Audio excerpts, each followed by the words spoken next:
এই নর্মাল একটি পাথরের মতো দেখতে বস্তুটিকে যদি আপনি ভুলেও টাচ করে ফেলেন, তখন আপনি বুঝতেও পারবেন না আপনার কখন হাতটা কেটে গেছে। আর যদি আপনার কোনো বন্ধুর হাতে দেখেন, তাহলে একটা কথাই বলবেন।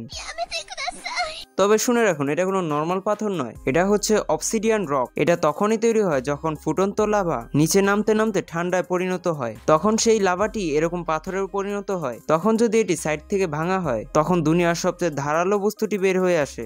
হ্যাঁ, এটাই হচ্ছে দুনিয়ার সবচেয়ে ধারালো বস্তু। এখন আপনি ভাবছেন হয়তো এটার ধার কতটাই হতে পারে। তবে শুনে রাখুন, আপনার ঘরে পাওয়া চাকুর থেকে এটির ধার হবে 500 গুণ বেশি। এইটার ধার এতটাই বেশি যে এটার মাধ্যমে আপনি একটি ব্লাড সেলকেও কাটতে পারবেন। এই ছবিটাকেই দেখুন, এটা হচ্ছে একটা স্টিল ব্লেড, আর অপর পাশে এটি হচ্ছে অবসিডিয়ান ব্লেড। অবাক করার ব্যাপার এটাই যে এই ছবি দুইটাকে 10,000 জুম করে দেখা হয়েছে, কিন্তু তবুও এই অবসিডিয়ান ব্লেড স্টিল ব্লেড থেকে কতটাই স্মুথ দেখাচ্ছে। এইটার মাধ্যমে যে কোনো জিনিস ততটাই স্মুথলি কেটে যায়। আর এরকম ফ্যাক্টস ভিডিও দেখতে হলে চ্যানেলটিকে সাবস্ক্রাইব করুন।